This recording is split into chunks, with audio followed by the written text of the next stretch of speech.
mu maso. Amaso ya nyoko. Amaso ya nyoko uravuga ngo ibiti bitatu. Amaso ya nyoko. Umviza peti. Aho fina nufine no gufire fine ku mabere ya nyoko wawe, sivyo? Yawe banyafite ko ndabona icakuvuyemo. Ababura wavura ivyo wavuye mu kwavye vyo kwa nyoko wiwawe. Je undeke je sinchi no gufina na. Abatagira indero bose nuko bavuga. Peti je numviye ko tandero mfise abavyeyi bose babiri mbega mbira ora afite abavyeyi. Ariyo wintu racing. Peti. Je ndakomeka ndakazi. Ndakuvye nanje urigero vyine ya nyoko.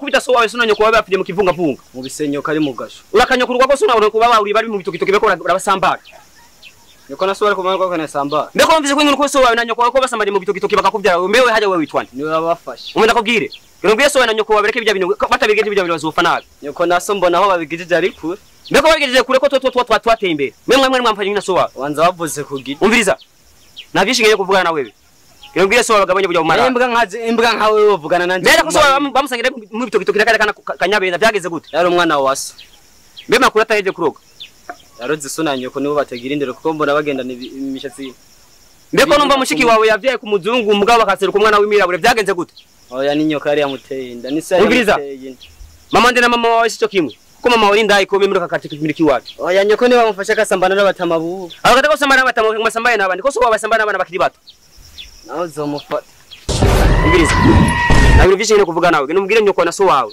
yuko tumaze kuke wivyo bakuba muri ndaga kimiliki wacu sawa uragakoma nyoko wamuhimbiriwe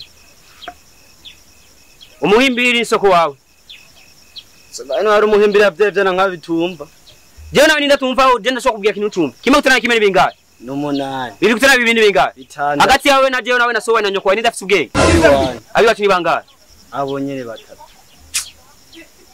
wakuvyaye ntiyaro zabwara karabe